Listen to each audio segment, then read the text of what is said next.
Welcome to San Antonio Public Library's online programming.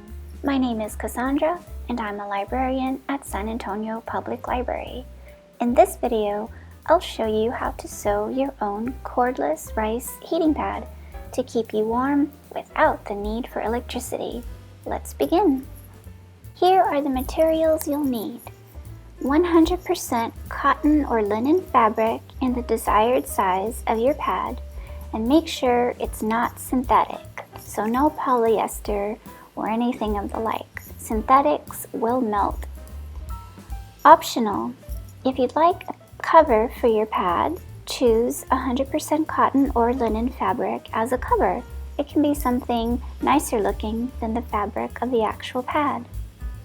100% cotton thread, a sewing machine or hand needle, scissors or rotary cutter. You have some options for your filler of your rice pad. One is jasmine rice. Make sure it's not instant. Jasmine rice will have a pleasant aroma when it's heated. Another is deer corn.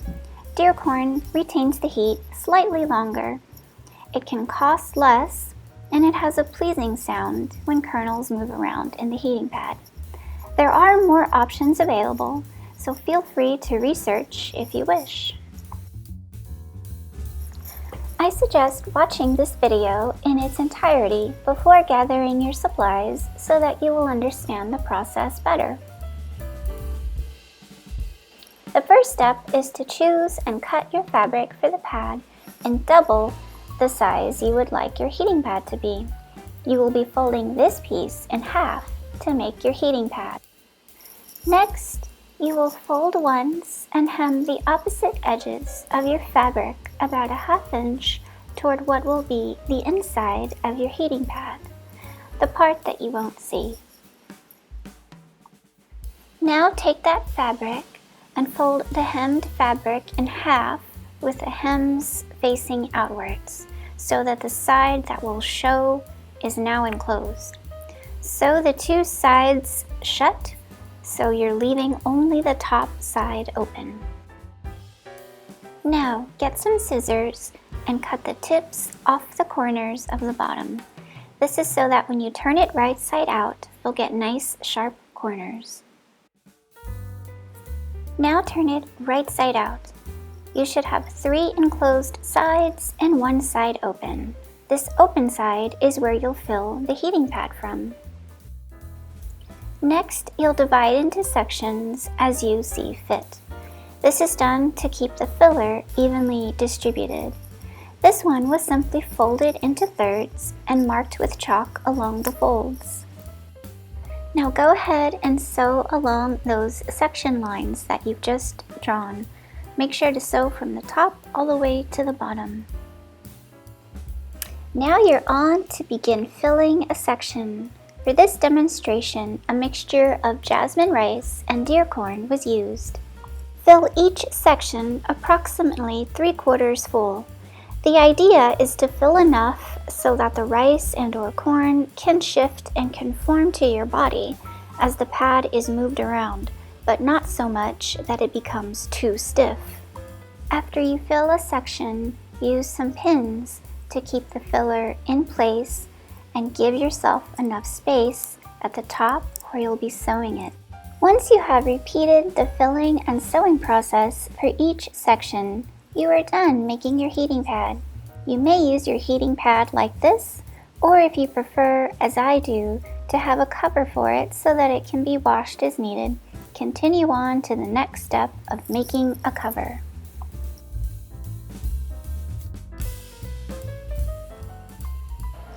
Measure 1 piece of the fabric for your heating pad by placing it over the material you've chosen and leaving about 2 inches all around.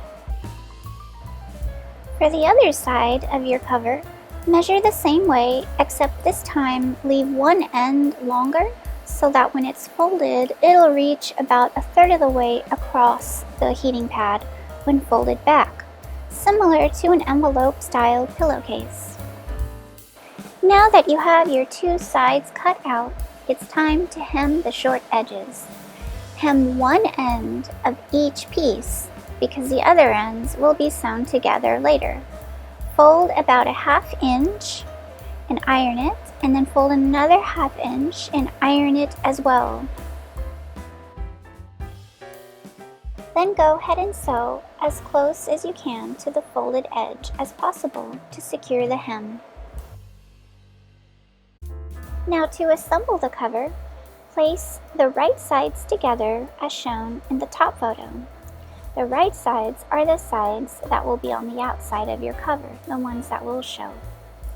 Then fold the longer piece back over the shorter piece. Please disregard the shorter piece's right side showing in this photo.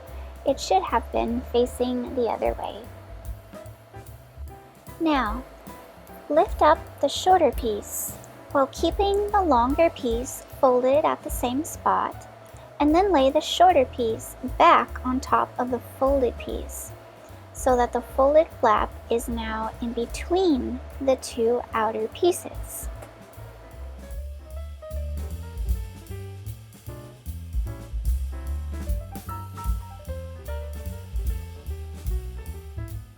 Once you've sandwiched the pieces together, ensure the sizing will be correct for your heating pad.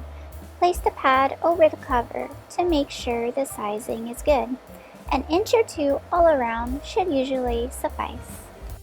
For the last step, you'll sew 3 sides of the cover, the 2 long sides and the 1 short side where the raw edges are. And that's it, you're all done. Turn the cover inside out and put your heating pad in it just like you would a pillowcase. Now here is how you can use your heating pad. There are 3 options listed in ease of use. The easiest is going to be using your microwave. The amount of time needed will depend on your heating pad size and your microwave. Begin at 30-second increments on high until it reaches optimum temperature. To avoid fire risk, you must place a cup with a small amount of water in there at the same time. Next up is your oven. Place the heating pad on a metal or glass pan or tray with a dish of water alongside of it. Heat the oven to 200 degrees Fahrenheit for about 25 to 30 minutes. Make sure to keep an eye on it at all times. Alternatively, you may instead preheat your oven to 350 degrees Fahrenheit, turn it off, and then place the rice pad on a metal or glass baking tray with the dish of water next to it. If no microwave or oven is available, the pad may be heated up on the stove in a pan or skillet, flipping it every so often. For this method, a close eye must be kept on it, and the times will vary according to the heating pad and your stove. Again, whichever of these methods you decide to use, always keep an eye on your heating pad and never leave the room. I hope you have enjoyed learning how to make your own cordless heating pad and will get many years' use out of it. Stay warm! For more information, you may visit our website at mysapl.org or call us at 210-207-2500 or follow us on social media.